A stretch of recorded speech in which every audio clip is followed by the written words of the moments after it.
Hello and welcome to another edition of Back of the Grid. I'm your host Stu and I'm joined as always by Tom. Hello. And by Chris. Hello. Hello, and we're here this week to talk about the upcoming Canadian Grand Prix as well as catch you all up on all of the comings and goings in the world of Formula One and in motorsport, more widely speaking. But before we get into any of that, if you're watching on YouTube, if you're new, hit the subscribe button if you like us. And don't forget, before we even kick into anything else, if you're listening in any other capacity, please do share this episode and all episodes of the podcast because it really, really helps us loads. So let's get into the news. We're going to talk a little bit about Le Mans to begin with, Chris. Ferrari won a thing. It's been a long time since we got to say that, isn't it? And didn't mess it up. So good. And Charles Leclerc must be... You could see Charles Leclerc on the pit wall of that place thinking, oh, why can't the Formula One team be this good? Did you see the little interview with him after the race? No. He was kind of like, through gritty teeth, he was like, yeah, obviously really happy for Ferrari. It's really great to see them win. Poor Charles. What a race, though. That was such a good race. It was a great one. It's one of the... Really, really enjoyed that. One of the best I've seen in years, I think.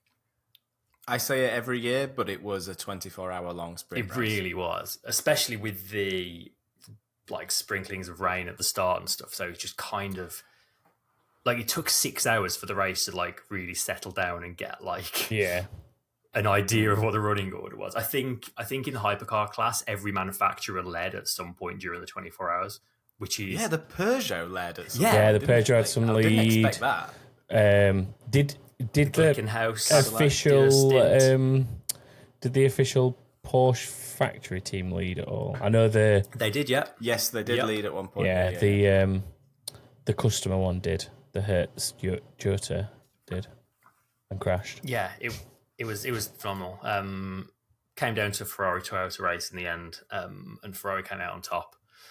Ferrari of James Collado, Alessandro Pierguidi, and Italian Jesus himself, Antonio Giovinazzi, which is Italian just Jesus. It's. I find it strange that when there's so many F1 drivers that were not great in F1 and got quite a lot of flack in the time in F1.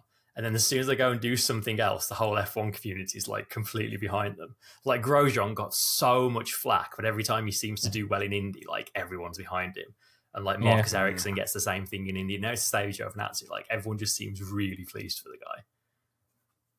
Interesting, that isn't it? Yeah, I guess. Yeah, I guess once. Well, first of all, if you've made it to Formula One and you've performed at that level, then I think everywhere else you go after that, you're probably gonna do all right. I think for most drivers. Not all drivers, but for a lot of drivers, they usually do. If they get themselves into a good team, then they've probably got the goods to perform in that team. Yeah. So I think that's some of it. Definitely with Grosjean and with Giovinazzi and Ericsson, particularly Ericsson. Who'd have thought Ericsson would be setting the world on fire? I know. Yeah. Indy 500 winner Marcus Ericsson.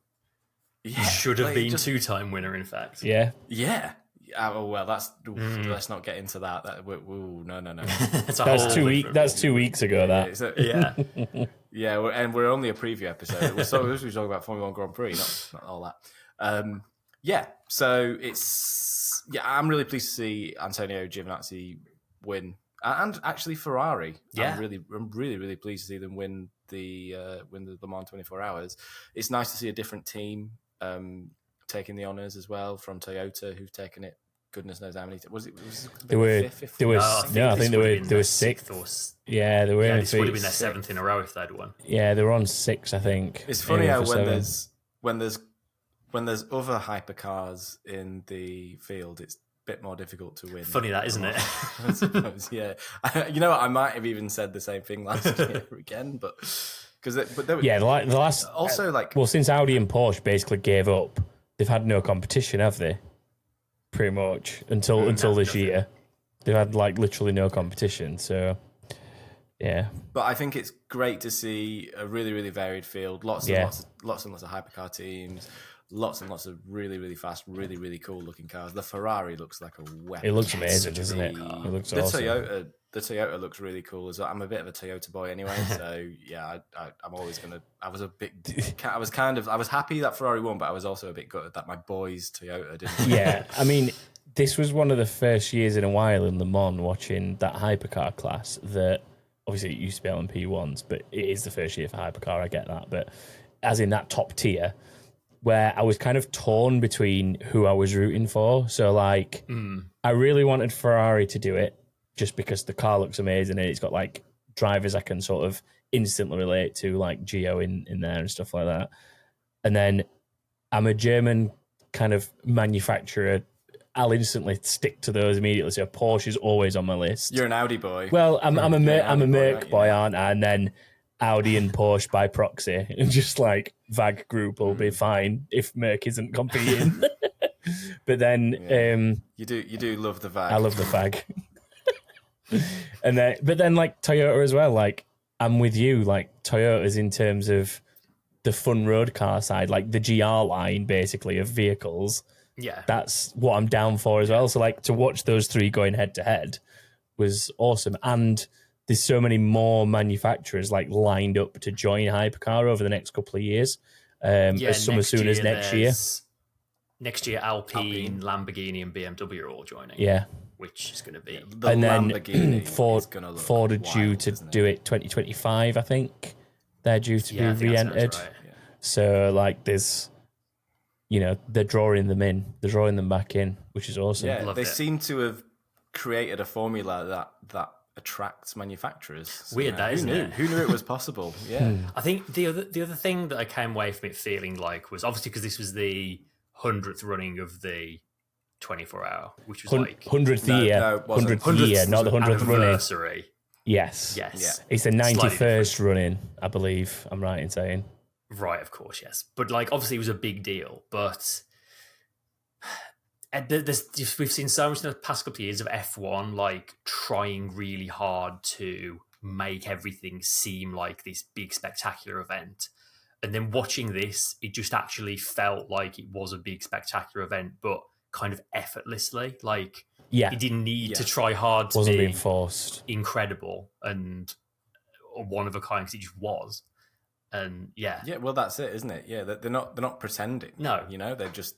I mean, they don't need to pretend because it is a one of a kind. It happens once a year. It's special for that reason alone. They have a huge grid of cars, multiple classes racing there. I was a bit disappointed not to see pro GT cars there this year. I think next year they're having actual full GT3s. Yeah, next year GT3s are back, but LMP2s are going next year. Yeah, which again, I'm mixed feelings about that.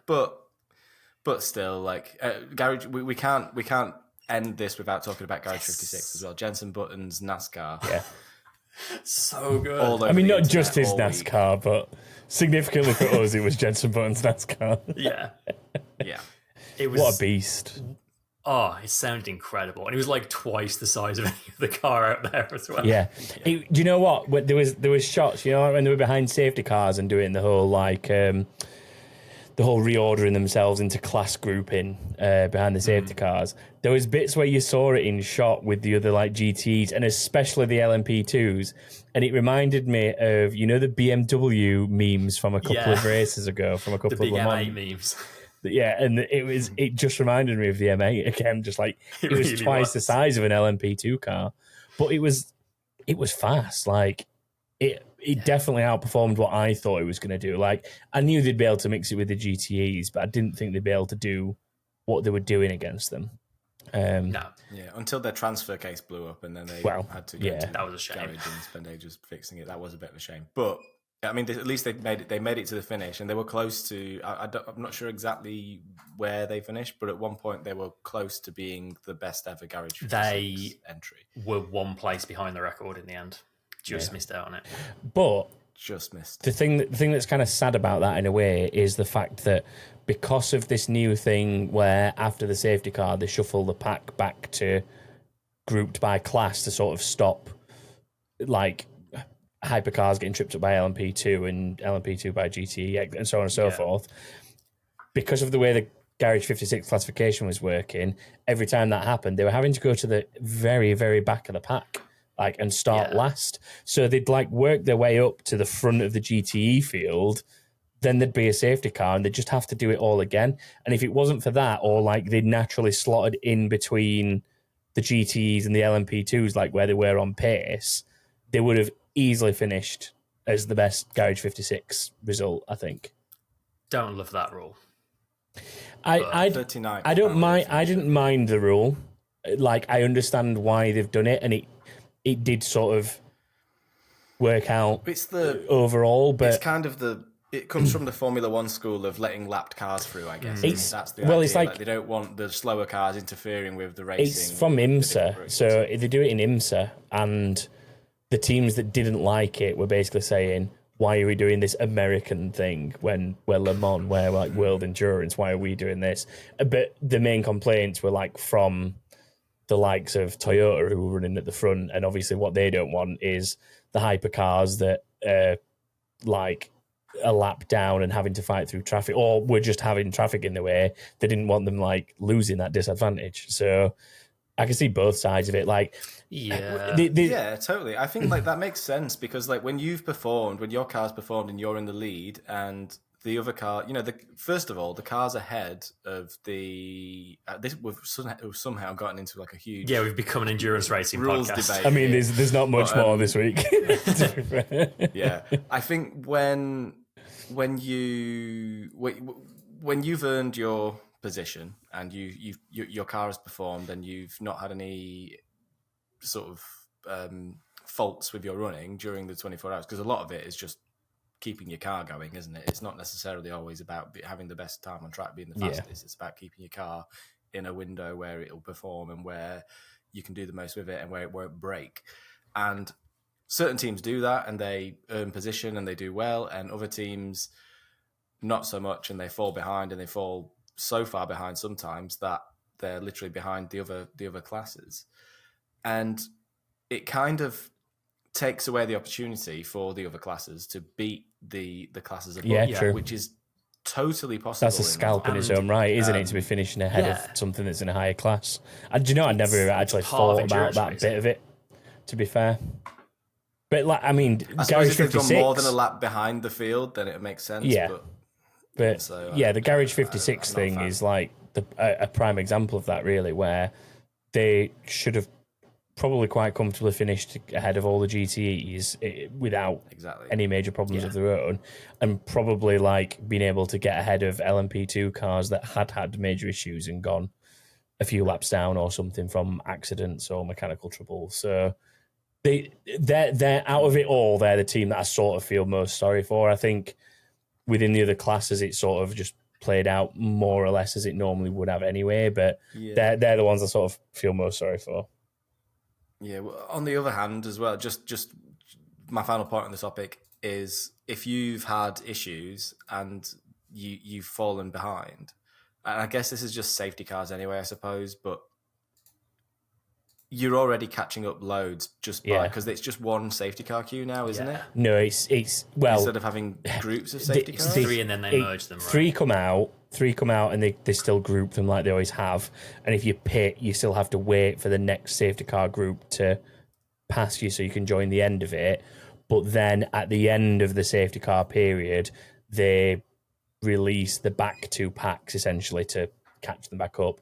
And this is why it was taking so long. And then once everyone's caught up, they do the reshuffling. It basically took an extra 2 laps to get racing again, which I guess in a 24-hour long race, it's not that huge amount of time, but it felt like a very drawn out process just to go racing again once they were happy with the circuit. Overall, they ran over 3 hours of safety car running. Yeah. In a 24-hour race. That's a lot of safety car time. Yeah. So much safety car. That's more than a Grand Prix worth of safety car. Absolutely crazy. But yeah, I think that is probably a bit much. I think joining them back up like that, I think if you've earned your advantage, then why it's bad enough that as a safety car anyway to wipe out an advantage. Why make that worse? That just seems like a silly rule to me. Plus, getting through traffic is a huge part of endurance racing. So yeah. It's just part of the job, isn't it? One last thing before we move on. And it's only going to happen again. They're going to get a lap around and they're going to catch up again. It's not like they suddenly inevitable. can't get through traffic. Yeah. One last thing I want to mention before we move on. We already mentioned a few former Formula One drivers.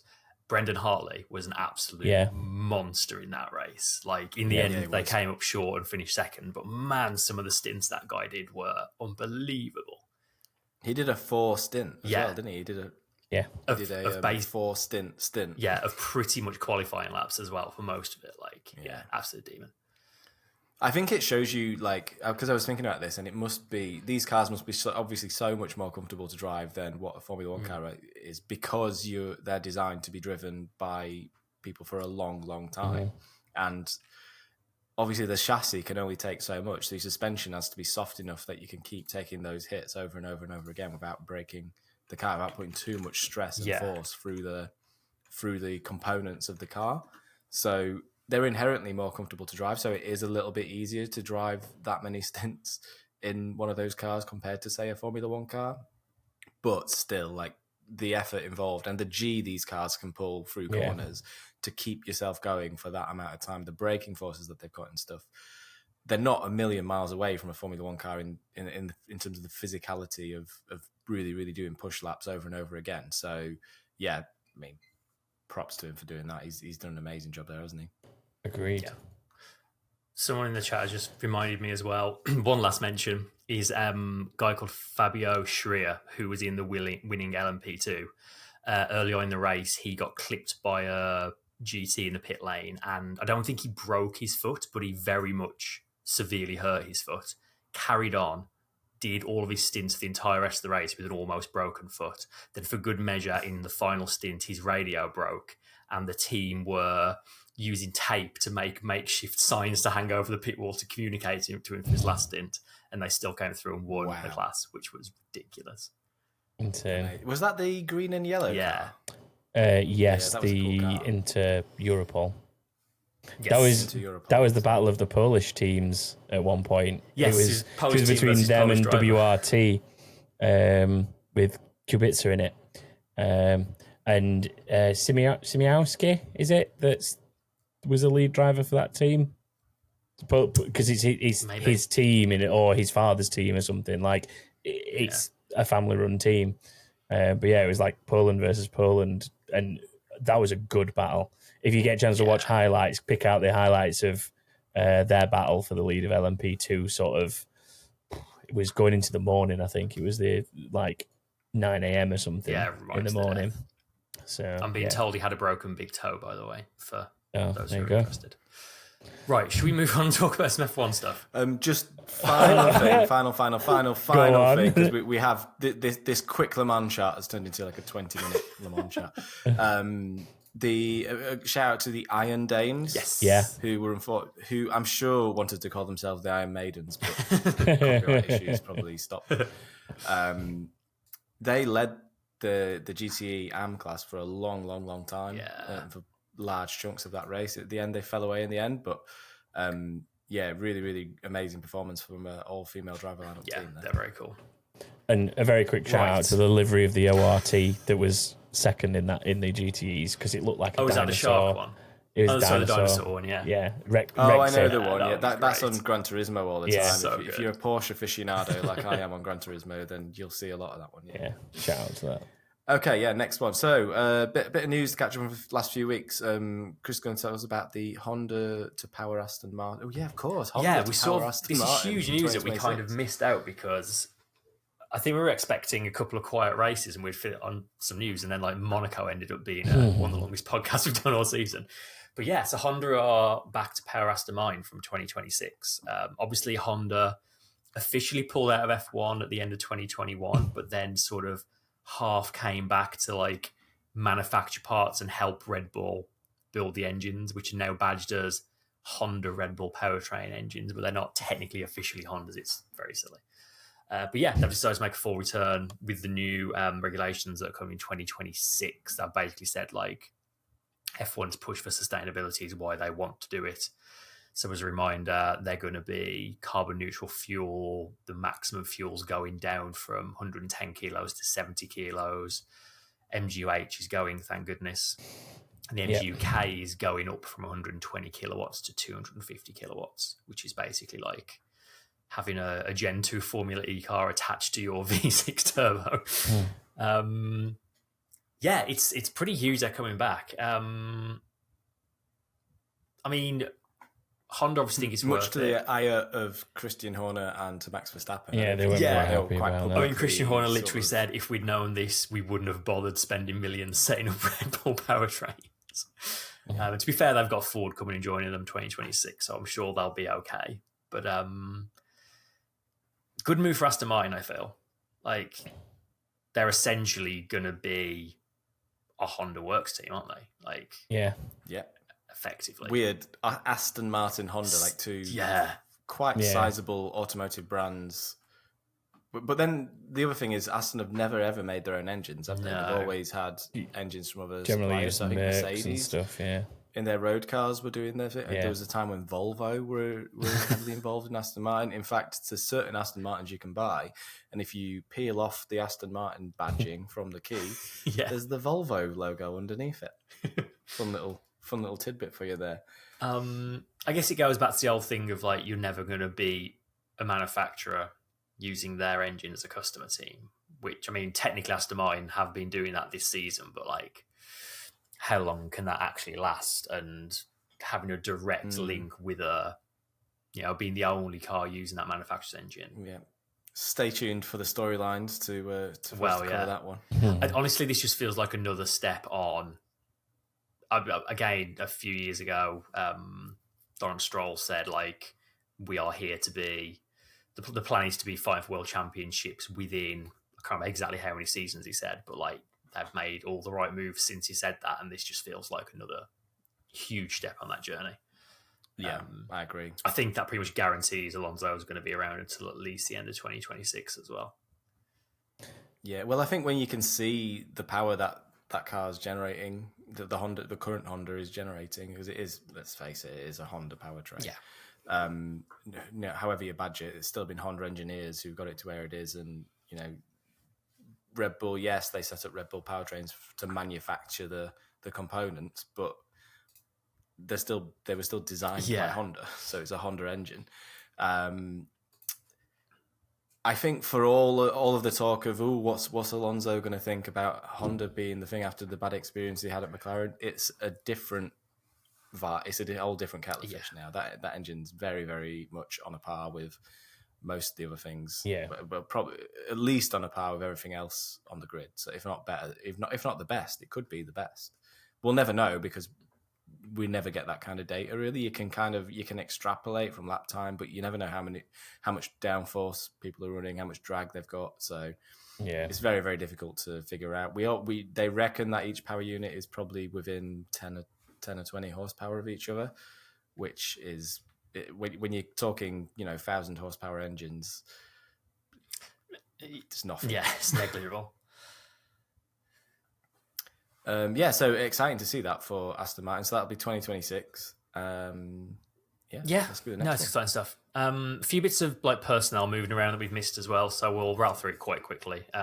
First one is that Franz Tost is stepping down as Alfa Tauri team principal at the end of the season. So like it's his choice. He said it's basically just time for him to sort of step down and hand over. I think he's kind of easing into retirement. They said he's going to stay as a consultant until the end of 2024, but it's a slow step to retirement by the sounds of it. But I didn't realise to read this. He has been there since day one of Toro Rosso. He was like one of the first appointments Red Bull made when they took over Minardi. So he's literally been there for the entire journey. It's only Christian Horner that's been a team principal for longer than him. So long goal run as well. Yeah, considering what he's had to work with. Picked up 2 wins in that time and several podiums. That's not bad going. Nurtured some future world champions. Yeah, 1 or 2.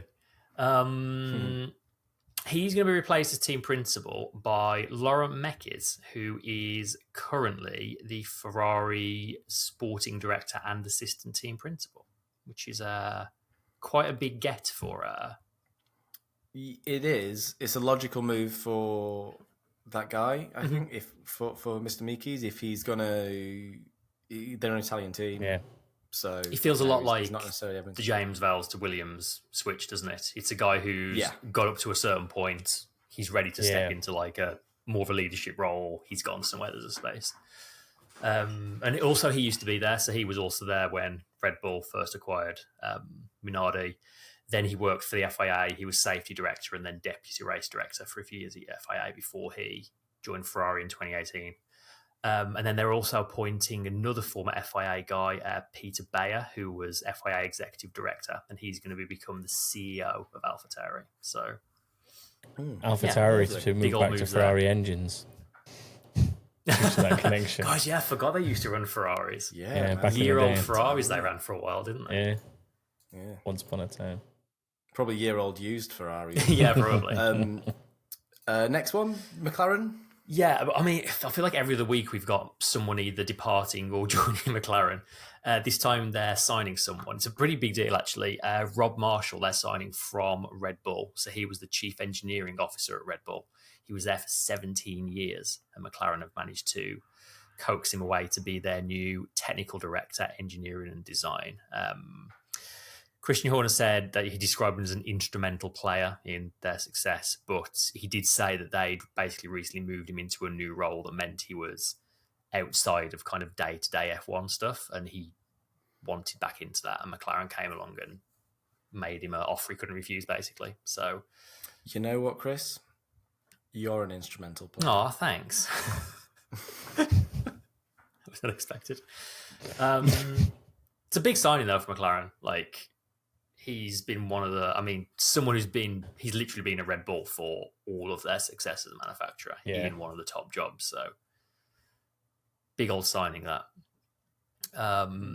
He is filling one of the spaces, or one of the new spaces after the restructure following James Key's departure from McLaren. We now know that James Key's off to Alfa Romeo to be their technical director. He used to work there a good number of years ago, but I think more significantly, it means he's rejoining Andreas Seidl, who obviously used to be his team principal at McLaren, who is now the CEO of Sauber, which obviously becomes the Audi Works team in 2026. Yeah. And if I were McLaren, I'd be quite worried by that. Like, who else is he poaching? Because, I mean, I still think Lando Norris is going to be an Audi driver, if not 2026, a year or two after that. Well, you heard it here first. I think you might be right there. It is telling that all of these people are sort of jumping ship from McLaren and following Andreas over to Alfa Romeo. Obviously, Andreas Seidl did a lot of good work at McLaren, and right now, McLaren are really struggling since the loss of him. It's a tough. I think it's a bit of a tough time again for McLaren. They've got some serious. Obviously, they are making inroads. They've made some big signings, especially the Red Bull signing, the Rob Marshall signing from Red Bull. But that's going to take. They've kind of sort of started a downward trend here, and it's going to take a lot more than a few signings to dig them back out of that. It's going to take someone like Andreas Seidl to pull them back up out of this, I think. Yeah. So I suppose there's an element more signings from McLaren. There's an element of some of these people joined under Siedel's time there, so like it's kind of like when a soccer manager like moves and the coaching staff tends to go with them, or like eventually they go. It's like not the same, but I think there's an element of that, of like kind of they're going with the sort of leader that they've become associated with, and obviously if it's possible contractually, and there's an option to go to a big factory team that it will be like Audi, then you'd be daft to kind of turn down the opportunity if he's offering it to you. So I think there's probably an element of that. I don't think it's everything's going wrong at McLaren, so people are jumping ship, so to speak. I just think that it's a factory team, whether you're a driver, an engineer, mechanic, doesn't matter what your role is. If you have the opportunity to work for a factory team in Formula One, you're going to jump at the opportunity. So there's an instant selling point there, I think. for him trying to sign anyone to that future Audi team. So I think there's a huge element of that involved. It's why everyone wants to be in a Ferrari or be in a Mercedes. I mean, Red Bull is probably the very, very minor exception to the rule. And that's just because they've got brains like Adrian Newey behind the aero side of things that they might as well be a factory team, because pretty much whatever engine you put in it, like, they'll build an aero package that makes it work. Yeah, they don't. What you're saying is they don't quite have the heritage. They're a very, obviously, Red Bull, super respectable team. They've won many world championships. In modern Formula One, they are, a dominant force in modern Formula One. But they just don't have that same allure as a team like Ferrari or like McLaren or like Williams. I would even say, go as far to say, because they just don't have that heritage. That same heritage, and I think they're probably maybe 10, 20 years off having that level of heritage. Yeah, I think in 2040, if they're still around, then yes, I think you can say that they've had many years in Formula One, and they're a historical Formula One team. They become at that point. I sort of see I wouldn't use the word heritage for sure, because they've literally not even been around 20 years yet as a institution, unless you count previous guys as that team was before. But that's why I'm saying in the future they've got the potential to become that. Yeah, I think the lure is there, like the number of young drivers that they get desperate to drive for them, and going through the Alpha Tauri in Toro Rosso as it was, and so on. Like, I think the lure is there. It's just, I mean, it all depends on the powertrain. Like when they had the Renault, they were not a team that, or later stage of the Renault, they were not a team where you'd think, I can't wait to get there. Like, whereas you looked at the Mercedes and even the Ferrari, and you were like, that's a factory team. They've got everything's in their power to turn it around. Now they've got the Red Bull powertrains, and then like, this potential thing with Ford. I think that'll change because they'll have direct integration between engine supply and car, like what they had for a brief period with Honda. And it's obviously worked for them. Like, look where it's gotten them to. Like, that's the lure of essentially being what was practically a Honda factory team, is car and engine are built with some sort of unison. Whereas whenever you're considered a customer team, you've not got that luxury. And that's where it ebbs and flows for Red Bull, I think, compared to others. Yeah. So what I'm saying is that even though Ferrari aren't winning races, there are still many people who would want to drive for them. Even though McLaren aren't winning races, they still have that allure because they've got the heritage. I think a team like Red Bull, yes, I agree the allure exists now, but I think if they weren't winning the races, if they didn't have the car they've had over the last couple of years, if they didn't have the best designers, then they wouldn't necessarily have that same. Yeah, they wouldn't have the pull of Ferrari or the pull of Mercedes. Exactly that. That's what I mean. Yeah, but it's no disrespect to them as a team. Still, I think like they do have like a very. They are a mark of quality in Formula One. They're a mark of quality across sport. I think Red Bull, that not just in Formula One, like everything they do, which is why they're kind of strange in Formula One, because everything they do in Formula One seems a little bit.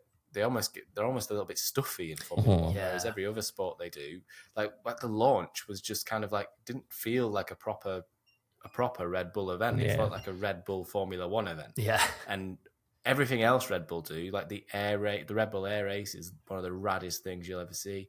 The downhill soapbox racing thing they do is just hectic. All the action sports stuff they do in snowboarding, skateboarding, everywhere else, like.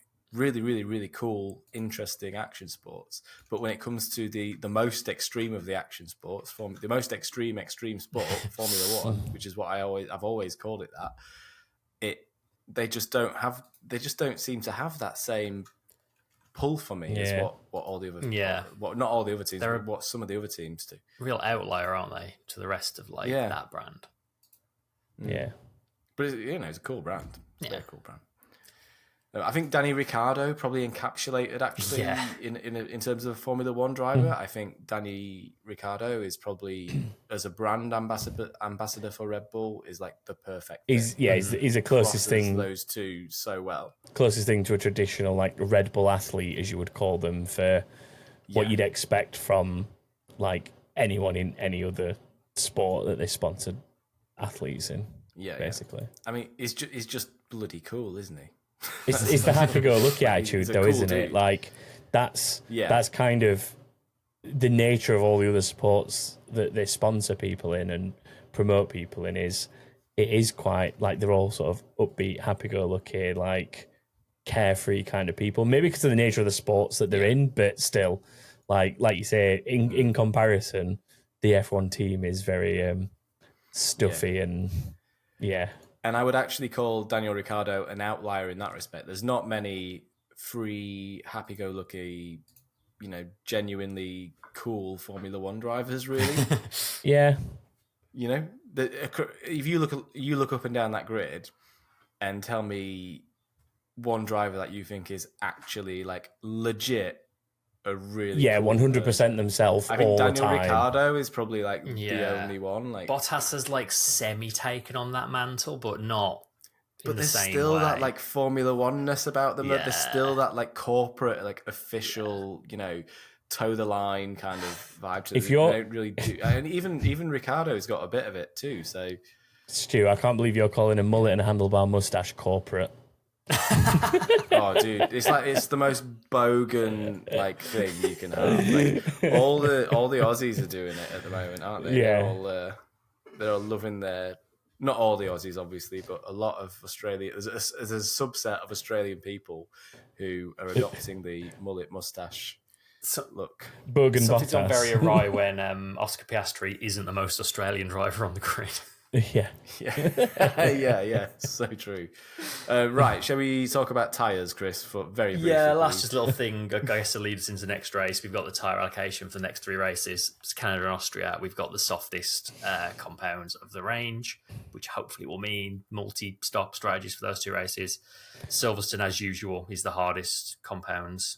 Please don't have punctures. And they're also bringing the new constructions of the tyres to help protect them from things like punctures. We'll see. We'll see how all that unfolds with the tyres. Yeah, I'm glad. Okay, let's do. I was just going to say, just on Austria, I'm glad that they're sticking with that because they changed that on a bit of a whim. If you remember, it was the sprint race where they said, if you remember a couple of years ago, where they were like, we're going to bring the step lower for the sprint race. And then ever since then, I believe they've stuck with that because it basically promoted. Yeah. But, it wasn't the sprint race. Sorry, was it? It was during COVID when we had two Grand Prix there, and one was like the Austrian Grand Prix, and one was like the something else Grand Prix, Styrian Grand Prix. That was it. And for one of them to try and just mix it up a little bit, they brought the softer compound to make it a little bit of a different race, and it just worked out so much better. And I'm glad that because it worked, they've stuck with it ever since. Like. Just a quick comment on that, really. No, I think it made sense at the time to bring different compounds for the two different races, just to give it to otherwise you're repeating the same race again. Essentially, that's what they were afraid of. It wasn't necessarily an experiment to see which tyre worked better at the circuit. It was just let's give a point. No, definitely, it was the same event twice. Yeah, it was more just the fact that they had the guts to stick with it because it turned out better rather than backing out of it. Yeah, I absolutely agree with you. It was commendable that they took that risk and it worked out really, really well for them and for Formula One. So anything else on tyres? Anyone? Nah. I feel like I steamrolled you a little bit. Nah, you're fine. On the tyres. Let's move on from tyres as quickly as possible. All right, okay. So storylines going into the Canadian Grand Prix. Will we even get a race is the first one I've got written down here. Smoke from forest fires affecting the area. And Formula One say it won't be an issue, but we've heard that before. Well, yeah. Yeah, it's looking better now. Touch wood, it shouldn't affect it, but... Yeah, hopefully by the time this goes out, this problem's gone away. But hopefully. I think it is worth bringing up because it's just the kind of thing that, they sort of play down and then suddenly it becomes a real issue and... You've got another race cancellation. You've got second race cancellation in 3 races. Yeah. Without getting on my soapbox, the second race cancellation due to climate change as well. But let's not worry about that with our motorsport, shall we? Let's just stick to our audience. The next one is: will Aston Martin bounce back, or have they been overtaken? Now, of course, we're talking about Mercedes upgrades here. was the last one a bit of a dud for them? Do you think they've sort of slipped up a little bit, or have they genuinely slowed down? Obviously Alonso was kind of, ever since he got floor damage in qualifying, that car never seemed to be quite right. So that makes it kind of hard to tell. Stroll had one of his better races in Barcelona, but then that's a difficult thing to measure against as well. So Mercedes obviously did take a step forward, but quite different circuits. Canada's very stop-start, whereas Barcelona's very much medium and high-speed flowing. So, I guess we'll see what suits them better. And where will Ferrari be as well? Like, Ferrari have had... Well, whoa there. You're taking up storylines, Chris. Slow down. The next one. So where will Ferrari be? Is the next one about Ferrari? Should have actually written these into the document rather than just coming up with them on the spot. Where will Ferrari be? Ferrari have had a tough couple of races. They brought some upgrades to the last one, didn't maybe quite work out maybe the way they expected to. They've got a lot more data to have gone back and analysed. Can they turn this car that seems to have gone backwards into something that they can set up to actually compete with the top 4 teams? Because right now they look like the 4th fastest team. Yeah, they keep having glimpses of like seem to have found something and then just still falls apart. And it still looks like a tire munching car as well, which at 2 circuits with the softest compounds and looking like it's going to be probably quite warm as well. They're going to be nervous. They've got to, if you're Ferrari, if you're a Ferrari driver, or if you're a Ferrari team principal, you have got to be nervous for this race coming up. Oh, for sure. With soft tyres and hot temperatures. I think that's the biggest problem they've got at the minute, isn't it? The tyre issues. I mean, it feels like it's been the biggest problem that they've had for the last few seasons. I mean, I remember a time back when even it was Vettel and Raikkonen together, and there were races that they weren't as competitive in when they should have been because they couldn't maintain the tyres. So the car has the speed. It's got the qualifying speed. Yeah, it's just in race trim. It is. I think in race trim it is the 4th fastest car. They need to really maximise their qualifying in order to, not maximising their qualifying means they don't fall back quite as far in the race. Yeah. And that's not really what you want in a race car, is it? You want to qualify fast and then continue to be fast, have good tyre wear throughout the running of the race in order to maintain, if not improve, your position. And the Ferrari right now is a car that never looks like it's going to gain positions. It always looks like it's going to lose positions. Yeah. Even against the Aston hasn't looked the quickest. Certainly the last race didn't look the quickest, but I would still say in race trim, the Aston is probably faster than the Ferrari. Yeah. Yeah, I'd say the same. Like, I think Aston Martin is probably still 2nd fastest at the moment with a bit of a blip in recent races, but I think the next 2 will show where Mercedes and Aston actually are side by side. Yeah. Which leads us nicely into our next storyline. Mercedes upgrades. They're probably going to bring something more, I would say, again to this circuit. They'll definitely have it's low drag, this circuit, isn't it? It's kind of like a mini Monza. Yeah, similar. Long straights. Like you're straights sort of and fairly downforce, quick, maybe even fairly quick chicanes. Like, it's so Mercedes will be looking to extrapolate more from their upgrades and understand their car more and more and more. I think based on the last race, they had excellent race pace. So they'll be really seriously hoping to take another step forward, I think, this weekend and get even more to grips with their new package. And then the final one is Red Bull. Will Red Bull win again? Are they going to keep up the streak of just winning every race this season? Is it worth putting a bet on Red Bull, as we've chatted about in the Discord, winning every race all season? I won't tell you how to spend your money, but it's like something's got to go wrong for them eventually, but I just can't see where it's going to come from right now. And I think that's it, isn't it? It genuinely feels like if at this point, it feels like if something's going to go wrong that stops them winning a race, it's going to be like some sort of race incident rather than anything else. Like, it doesn't even look like it's got DNFs in it at the minute. I've said that they'll both DNF this weekend, but it's rock solid. It just looks solid and quick, and it's very reminiscent of the reliability combined with speed that Merc had not that long back. It's eerily reminiscent of the only thing that is going to stop them is them hitting each other, like Spain 2016. The only thing that can stop Red Bull is Red Bull. Yeah, basically, yeah, that is kind of what it is. It's what it feels like, yeah.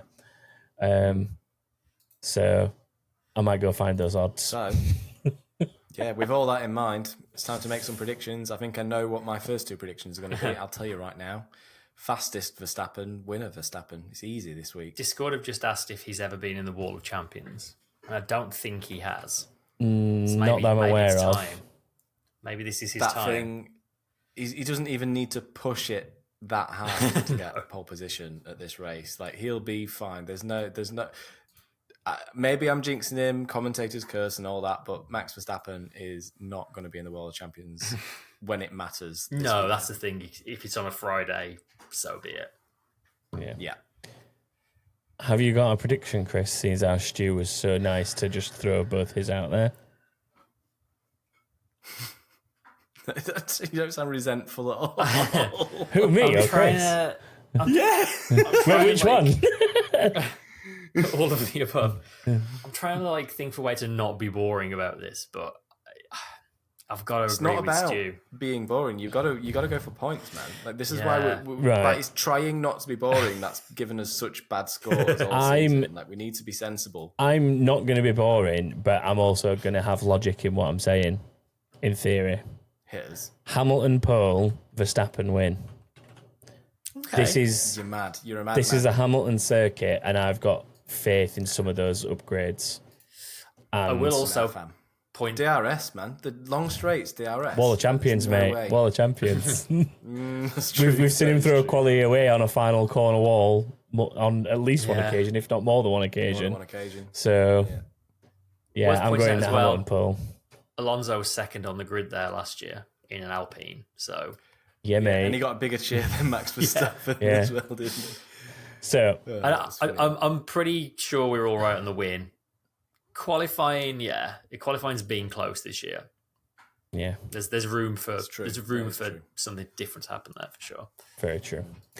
First DNF, Chris. Why don't you go first on this one? Let's say.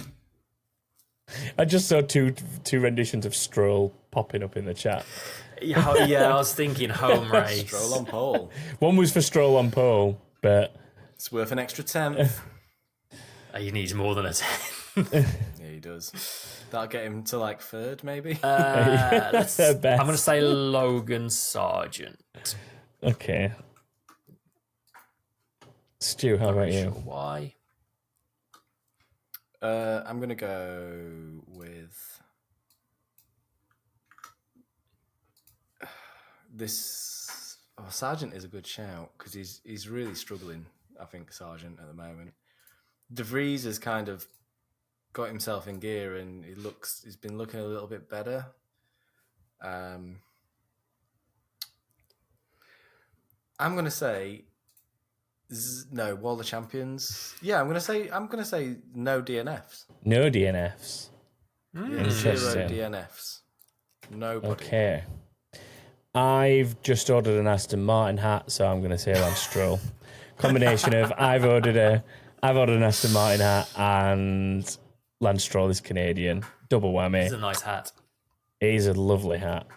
It's the British Grand Prix special edition for anyone who's interested. Has a lovely Union Jack on the outside of the peak in the fluorescent yellow.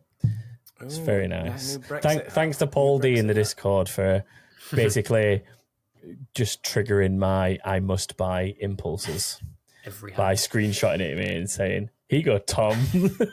It's like, clearly he's got a vendetta of wanting Aston Martin to not do well, thus encouraging me to buy the hat. Yeah. Paul's in the chat now saying bold going 3 races with no DNFs, but actually, yeah. I like to live dangerously, Paul. Yeah. Number of finishes, I'm going to be a little less optimistic than Stu and go 18 here. How about you, Chris? Even less optimistic, 17. Stu? Money 20. Money mouth in. He's going all in. Yeah, put my money where my mouth is. I love that you do the sort of due diligence or whatever of explaining that to people who don't. For any newer listeners who don't know what we're talking about when we say money mouth in. Yeah, but remember, if you are new, to hit the subscribe button if you're watching on YouTube, just so you know. But if you only if you like it. If you don't like it, then don't. No, even if you don't. I mean, you can still press the subscribe button if you don't. If you want, it's up to you. Maybe if you're sort of moderate about it, subscribe but don't hit the bell. Just hit the bell if you really like it. There you go. But then what's the point? I don't get this about YouTube. What is the point? Shall we do a algorithms? Yeah. Yeah, give us a random driver, Chris. Kevin Magnussen. Ouch. Anyone want to throw out there whilst we all debate? Have a quick glance at his finishing positions this season. 13th, 10th, 17th, 13th, 10th, 19th, 18th. Ooh, all over the shop. Wild. Yeah, he's mental. I will step in with a 16th place. Okay. No, I won't. 15th. 15th, okay. I should remember the 17 finishes. 14th for me. 14th for you. Unless you were going to go 14th, in which case you can have it because it's your turn. No, it's fine. You were going to have it anyway. No, I'm just trying to work out who I'm imagining DNFing and why to get me to 18 finishes. So I'm going to go 19th. You know what? I'm going to have him as one of my DNFs. Like, not necessarily his fault, maybe mechanical, but why not? 19th. So nice. That rounds out our predictions. If you'd like to join in, it's always worth doing so, as there is a prize for getting 5 out of 5. And we actually had one last week. So, yeah, we are in the process of sorting that prize out. But yeah, head to backofthegrid.com if you want to get involved. You can register if you haven't played before, or obviously use your old account if you have. Submit all the way up to the start of Q1, and that's when everything will lock down. So you can do a bit of assessment in practice sessions should you wish to be a little bit more accurate than we are, hopefully. That being said, should we move on to a little bit of inbox, gentlemen? We've got a little bit for this week. Yep. Yeah, let's do it. Keep it saying now. Stay out. Box. Hey, man. Chris, do you want to take the first one? Sure. First one from Wesley. Hey, man. Will Canada be better than Spain or just different in showcasing upgrade packages? Better or different? I think it will be different. Yeah, I think just different. But in terms of... Do you mean in terms... I guess they mean in terms of showcasing what the upgrades can do? Like, yeah, he's telling whether if the field will be... It's a different kind of aero setup, at least. So, yes, it will be different. I don't think it's better or worse. I think it's just different elements. It'll show you who's got a... You know, if people have done well after Spain and then doing well here, they've built something that's looking like a good all-rounder or somewhere close, because you've got different elements of track, essentially, here, like different style of circuit. I think Mercedes fans will be looking at this one very keenly to see if they've got a package that's going to get them, and Mercedes themselves, to see if they've got a package that's going to get them through the rest of the season in a somewhat competitive order. Yeah. And obviously it's important that for them that they are quick here, because it has a whole bearing on the development of the car overall going into next season. There's very little change into next season. So they need to be fast here to get that confirmation that what they are doing is right. Yeah, I agree. So, yeah. Chris, Stu, sorry, do you want to do the one? You do it. You can take Fair. Cody B says, hey, man, any thoughts on Ferrari's Le Mans win this past weekend? Was Ferrari's F1 team taking notes? Well, we touched on that one, didn't we? Yeah, there is something interesting about the fact that Ferrari can turn up to a new class like that and in their first year back win one of the biggest races in the world. Like, obviously, it's a very different set of regulations, and there's a lot. Well, in some ways, it's a lot more open than F1. In other ways, it's a lot more prescribed than F1, but you've got to wonder. They tinker a lot more, don't they? Yeah, they tinker a lot more with the balance of power and things like that. The balance of performance. They attempt to make the cars roughly equal and make it a bit more about the drivers and the driver team and less about the car itself. You've got to wonder, though, if there's people at the top of Ferrari looking at these two teams within the brand and wondering why one can do it so well and one is having such a hard time with it. Allow me to present you with an answer.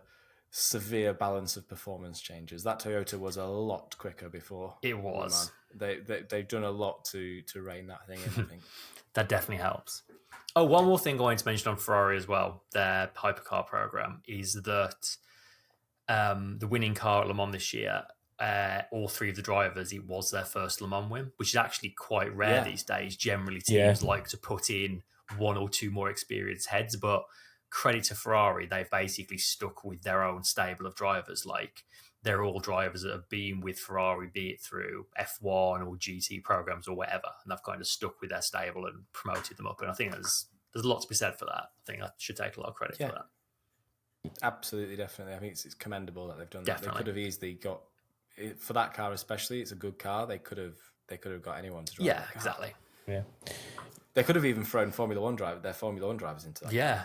In fact, maybe that's why Leclerc was looking a bit cheesed off. Maybe he was thinking, I mean, maybe they did ask him and he turned it down. Like, who knows? Two of the drivers across the team are either current or former F1 program, because you'd got Giovinazzi in one car and you'd got Antonio Fuoco in the other one, who's been like of course, reserve driver and in the academy. I don't think he's in the academy anymore because of his kind of where he's got to in his career, but like he's ex-academy and he's current reserve driver and test driver. So they're not short of like F1 related talent that they can throw into something like this.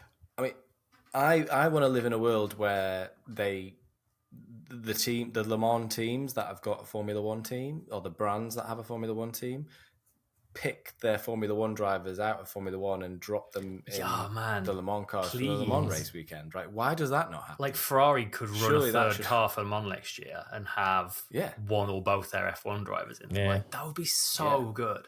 How cool would it be to see Carlos Sainz and Charles Leclerc driving the same car around a 24-hour race? Yeah. And maybe even with Antonio Giovinazzi thrown into the mix as member number 3 as well. 3 F1 drivers just taking it to Le Mans. And that would be amazing. You look at the NASCAR entry this year and what that has done for NASCAR's profile in Europe. Like, that was instantly like the fan favourite car straight away. Oh, yeah. And obviously, you can't turn up and run a Formula One car as Garage 56 at Le Mans, but like, having current F1 drivers go and enter the race would be such a easy way for F1 to kind of grab some of that attention and like... Yeah, I mean, you only have to look at when Hülkenberg did it whilst being an active driver, and then Alonso's presence there, which he wasn't active on the F1 grid at the time, was he? It was like in his little gap in between, but even still, like, the attention that it draws across from people who maybe mainly just stay within that kind of safety net of what they enjoy in F1 and don't venture that far out of it, they're drawn across. I mean, think how many people have moved to IndyCar and following bits of IndyCar for the last couple of years because of drivers like Grosjean, Ericsson, and whoever else, you know. I mean, Alonso himself going and doing the Indy 500, like drivers that they know and can relate to. And I think maybe sometimes that's it. It's easier to maybe understand the benchmark of the sport when someone that's a known quantity to you goes over there, and you can relate like where all the other drivers are actually at in terms of, I know Fernando Alonso, I know Antonio Giovinazzi, I know whoever, I can relate to where the other drivers are at that kind of standard, if that makes sense. I don't know if that's an element of it. I know it makes it easier for me sometimes because I sort of dip in and out of so much that when there's a couple of drivers in whatever grid it is that I know, like IndyCar is a good example of that. Like, I might catch one, maybe 2 other races outside of the Indy 500. That's pretty much it. So to have drivers that I know established there is a really good benchmark for me to kind of work out like the talent of that grid, I guess, to some degree, and like work out like where everybody is. So I do find it interesting that like that is sort of the thing that causes the appeal. And hopefully it's brought some like, you know, more traditional NASCAR fans and American racing fans to WEC and Le Mans. Hopefully. Yeah, hopefully. I think it's worked both ways. Well, I think with a Formula One world champion in the car, you'd think that some of them would maybe even come across to Formula One as well. Maybe. Well, yeah. I think part of the problem as well is like, I think it's a bit of a hangover from like the Bernie Ecclestone era of this kind of, oh, we're Formula One, we're above everything else. Like, do you remember after the year Hulkenberg went and win it, the following year they scheduled a Grand Prix on Le Mans weekend, so no current drivers could go and do it again because they didn't like the extra attention it was getting. And as much as there's much less of that these days, I think there's maybe still a slight hangover of that within No, there is. I mean, look at the way they look at the way they look at Formula E. Formula E is a dirty word. Yeah, exactly. Yeah. Like you know, it's the sport that doesn't exist to Formula One, and it's the same. I think there is an attitude of we're the only motorsport. You know, yeah, like the and I think I don't know whether we're unique as Formula One fans who watch other motorsport, but I do think there are a lot of Formula One fans who don't really watch any other motorsport. They just watch Formula One and that's it. Mm-hmm. You know, really, really major. I think you drive to survive, guys.